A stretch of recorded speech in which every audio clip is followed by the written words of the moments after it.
Good evening. Mr. Chairman, Tim did not lose as badly as I did that time. It's good to have you here, Chairman. Leatherman, Tim, thank you so much for that kind introduction. Members of council here, thank you so much for being with me here tonight. And my beautiful wife, Laura Wukela, let's give her a hand of applause for.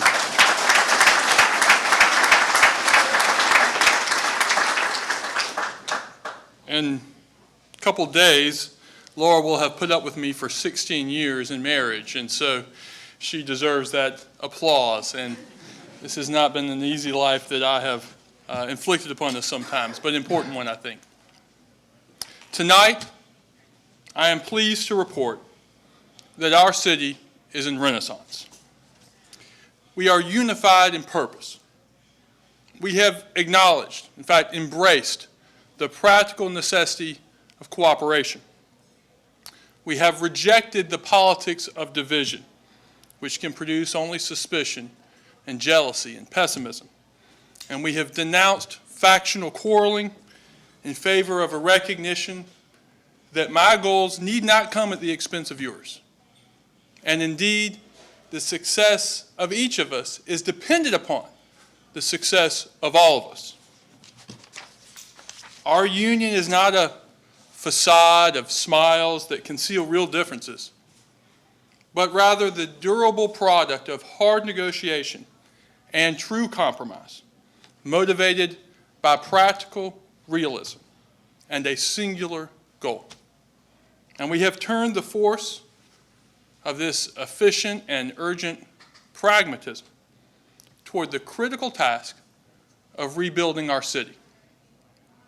Now, this renewal began with the investment of millions of dollars, public and nonprofit dollars, spent constructing and operating the library and the little theater. There, the city and the county and the Drs. Bruce and Lee Foundation took the first important steps in what was to become fundamental change. Now, that initial commitment was followed by the rehabilitation of the old library. Thanks to private developers like Ben Ziegler, Randy Key, the Pierce Land Company, and their commitment to downtown. This private initiative in revitalization was among the first hints of what private dollars could accomplish downtown. However, before private capital could completely buy in downtown, further public and nonprofit investment was required to create the necessary environment.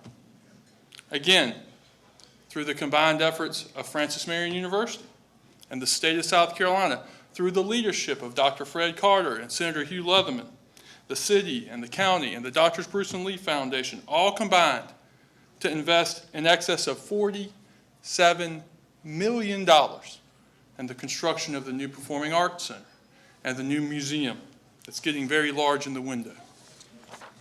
To be sure, each of these entities are led by individuals with distinct political backgrounds and distinct political philosophies.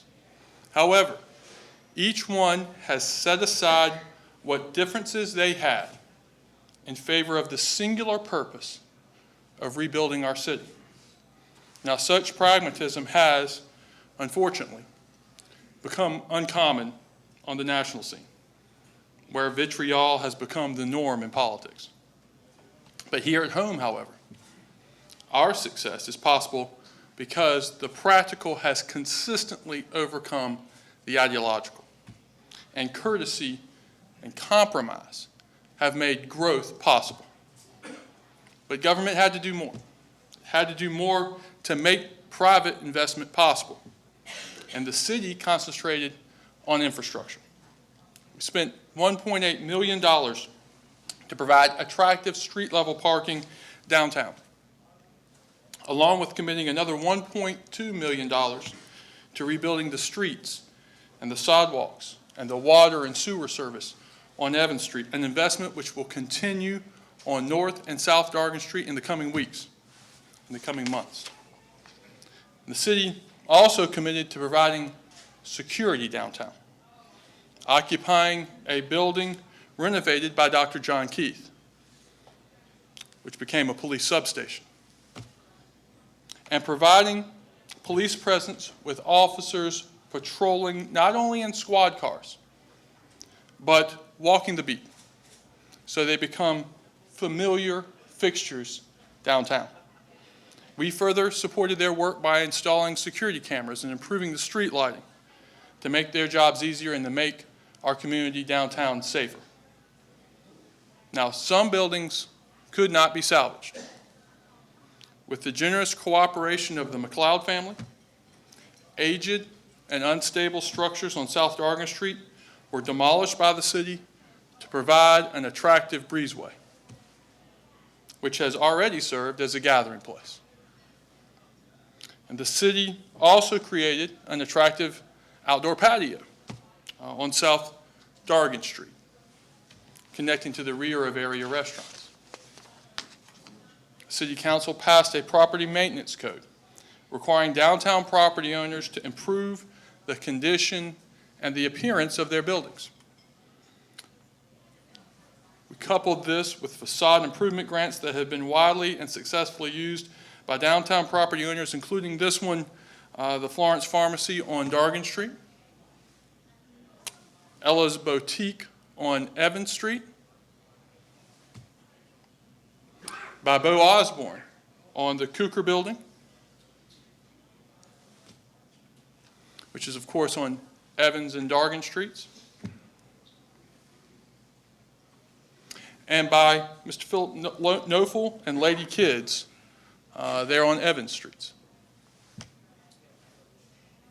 This work done by downtown property owners has changed the face of downtown and sped the momentum of redevelopment. Some committed property owners remain downtown throughout the hard times. The Florence Pharmacy, Swole's Barbershop, Ella's Boutique, Central United Methodist Church, St. John's Episcopal Church, Trinity Baptist Church, and many others. They should be commended and supported. They stayed when others did not. But now for the first time in a long time, they are joined by new business ventures. The work of Dr. John Keith, who's here tonight, allowed new restaurants like the Thai House and the Massimo Italian Restaurant and Dolce Vita to become possible where they had not been. Peggy Brown's investment in the Clay Pot has also seen heavy traffic from citizens eager to return downtown. Still others, such as the PD Land Trust and the Community Foundation, have occupied a building on Evans Street which has been beautifully restored by Ann and Dan Irvin. And we're joined by others such as Collins and Armour's Architecture. And then, of course, there came what has become known as the game-changing investment of Gray Rains, Tim Norwood, Ben Ziegler, Randy Key, Chris Scott, and the Pierce Lane Company, who invested over $7 million to develop what was the old Cosmos building. It's hard to remember it as that, isn't it? Or which became then the old Schofield Hardware building, and to the Hotel Florence and Victor's Restaurant, which we're enjoying here tonight. This daring and expensive task required a strong commitment by the city to create the economic incentive necessary to make the project economically viable. Before the investment, that Cosmos building generated approximately $500 a year in city property tax. $500 a year in city property tax. After spending $7 million, the development group increased the property value such that the property tax bill now has risen to about $90,000 a year. To make that project viable, the city agreed to provide the investors an 85% property tax rebate for 7 years, a total of just over $500,000 over that time period. However, were it not for their investment, no value, and therefore no additional property tax dollars would have been generated at all. Without the investment, the city would still be receiving that $500 for a blighted and vacant downtown property. Instead, even after the tax rebate, for the next 7 years, the city will net over $13,000 a year, 25 times the tax revenue we were receiving before the project. And in 7 years, 7 years, right, guys? We can stretch it to 10. We can, or 5, I can't remember, 7. The city will collect that full $90,000 a year, 180 times the previous property tax revenue that we received a year.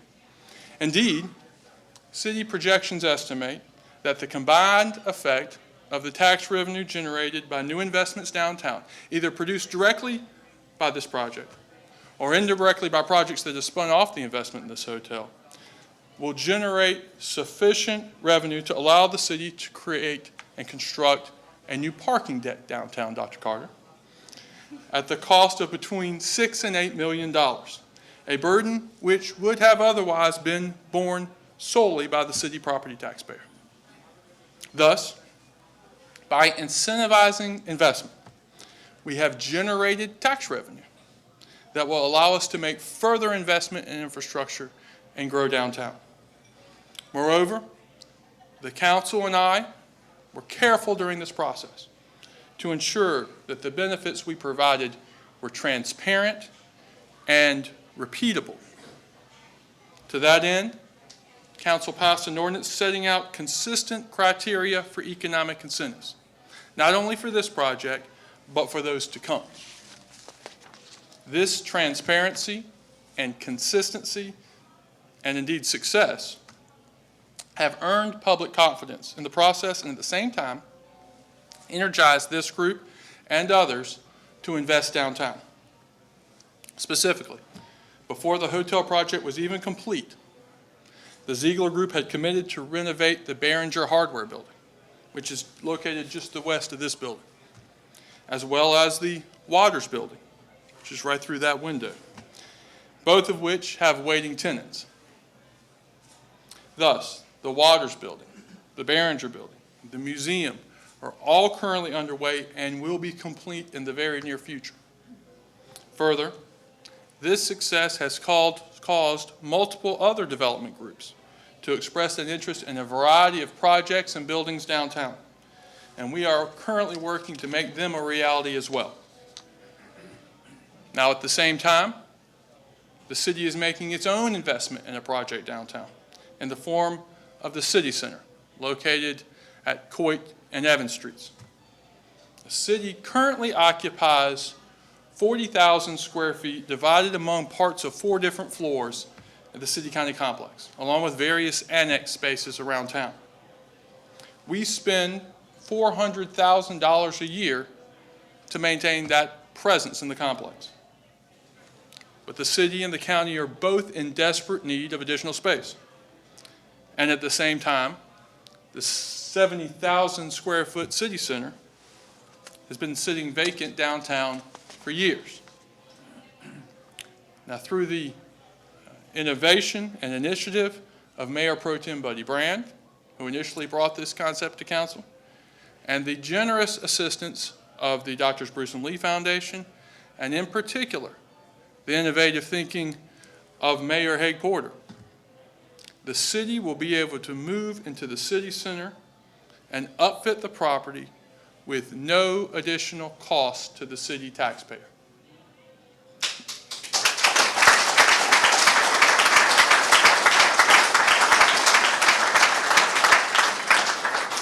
Thank you, Mayor Porter.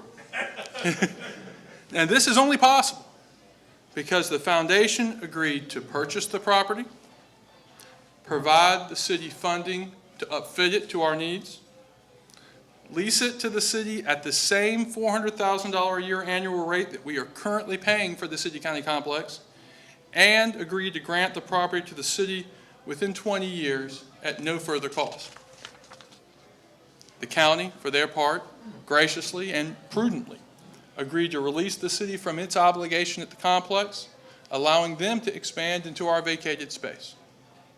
This move will greatly improve the efficiency of the city's daily operations. It will provide us much needed space. It will alleviate the pressure on the county and on the complex.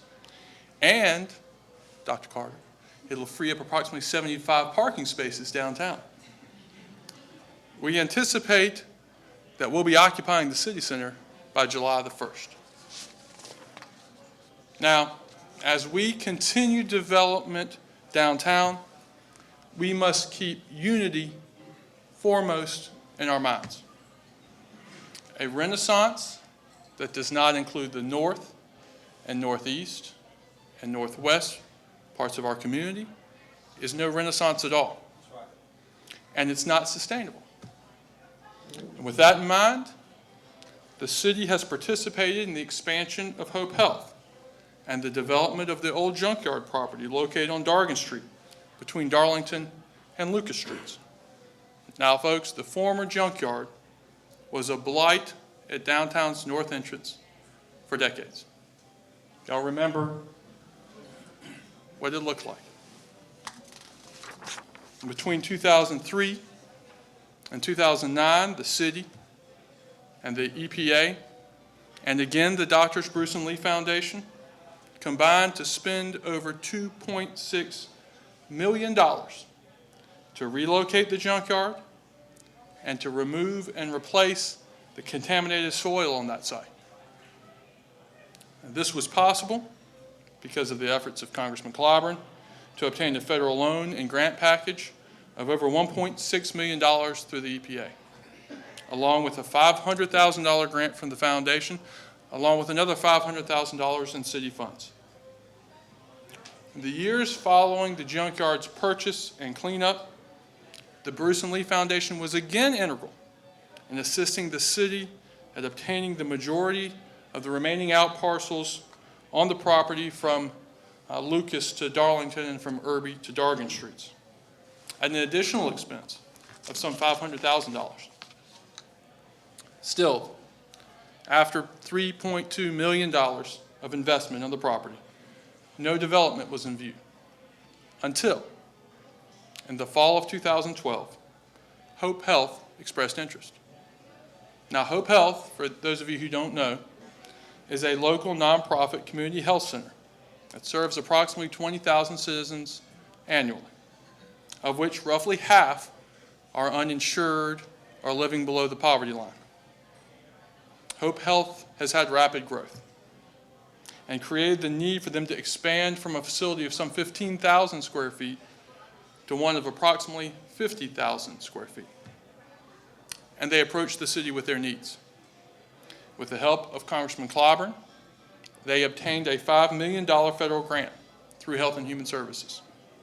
And in August of 2012, the city committed to donate to Hope Health land owned by the city on the old junkyard property sufficient to allow them to develop the property for the construction of a new $10 million community health center.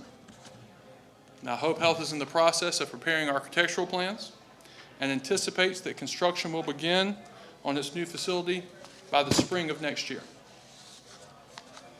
Similarly, over the last 5 years, the PD Health Education Partnership, a consortium comprised of Francis Marion University, the University of South Carolina, McLeod Health, and Carolinas Hospital, have explored the possibility of creating a regional clinical campus of the University of South Carolina School of Medicine here in Florence.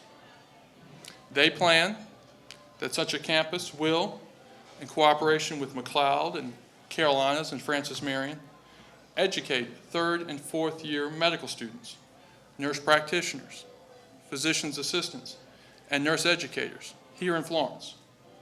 Now, this group acted in response to a physician shortage in South Carolina, particularly in rural portions of our state. And after a feasibility study demonstrated the viability of such a program, and after careful discussion among the entities involved, the consortium elected to move forward. And they asked the city of Florence to participate and assist the funding of the capital cost of a $15 million facility to be located in downtown Florence.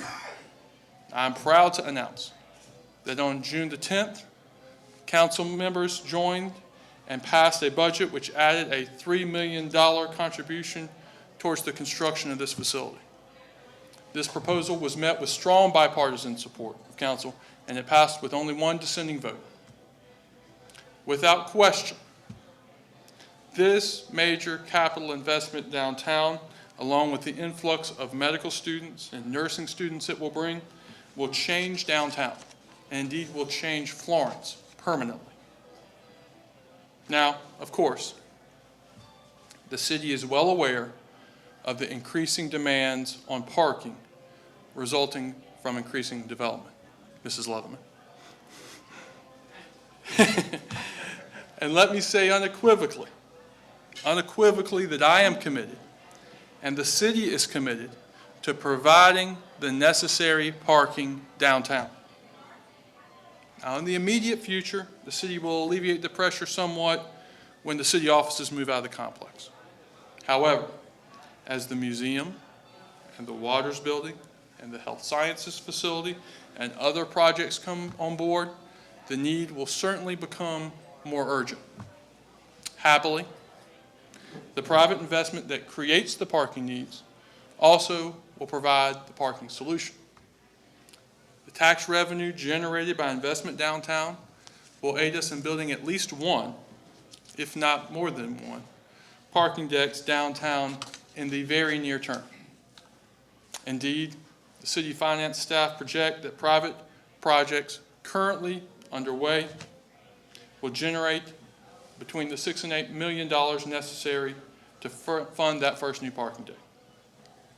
We will not allow a parking shortage downtown to impede the development of the city. The changes downtown have served to unify the city's leadership and its people with a purpose, and to return the sense of pride in our community that had diminished over time. It has been fostered by leadership of vastly diverse political backgrounds who have set aside political rivalries and differences in favor of producing results. And they've inspired private entrepreneurs in our community to take the risks necessary to make the promise a reality. Our commitment to change has not stopped downtown. We will continue with equal fervor to improve the quality of life in the neighborhoods that surround our center. In recent years, the city has worked to remove the plight of abandoned properties that affect our neighborhoods. And to date, we have demolished some 89 abandoned and derelict structures and cleared over 400 overgrown lots. We must also invest in these neighborhoods and rebuild them, just as we are rebuilding downtown. To that end, we have undertaken an extensive study of the particular ills and problems that affect our neighborhoods and our community, and have formed a committee of council, chaired by Councilwoman Teresa Myers-Irvin, to put those recommendations into action. Council has set aside in this year's budget $300,000 towards that goal, and have committed $3 million in coming years. In that same vein, we are drafting and will soon present to Council a development ordinance which substantially rewrites our zoning codes, setting high standards for the livability of our neighborhoods to improve the quality of life, while at the same time introducing new flexibility in design and use. This effort recognizes property owners' mutual obligations to each other while facilitating development in the same manner we have downtown. This need for appropriate and attractive property design and maintenance extends outside of our city limits to our gateways, such as East Palmetto Street. That entrance serves as a gateway from the city, from the airport, and from the beach, and forms many visitors' first impressions of our city.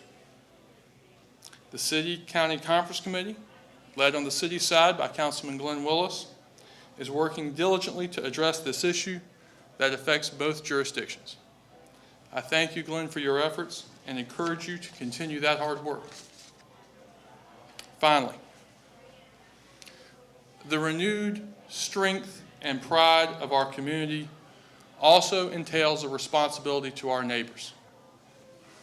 In particular, the city of Timmonsville has been, for some time, operating a water and a wastewater system that is in a desperate state of disrepair. They are currently in violation of their EPA and DHEC permits with regard to water and wastewater quality, and are the defendants in a federal lawsuit filed by those entities recently. The failure of Timmonsville's system threatens the safety of their citizens and the safety of the water quality of the rivers and streams that feed their neighbors. Moreover, their system's inability to provide adequate water pressure or quality poses a threat to the viability of local industry, in particular Honda of South Carolina. Now, our engineers estimate that approximately $12 million of repairs to the Timmonsville system are necessary to bring them into compliance with their state and federal law and with industry standards. And the problem is complicated by the fact that their system also currently owes the federal government over $6 million, an obligation on which they have defaulted. The EPA and DHEC and the city of Timmonsville have approached the city of Florence, asking us to accept responsibility for and ownership of Timmonsville's water and sewer system.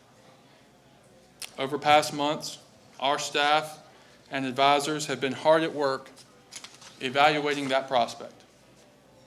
And they have concluded that, and we have concluded that, with grant and loan packages from the federal and state government sufficient to allow the necessary improvements to the system, the city of Florence could own and operate Timmonsville's system and provide sufficient revenue to serve the debt necessary to make the improvements, and without affecting the water and sewer rates of the citizens of either Florence or Timmonsville.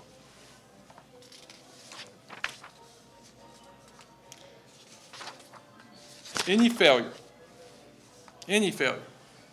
of Honda would devastate our community and devastate our ability to recruit industry for the entire region, perhaps the entire state. Let me be perfectly clear. That will not happen.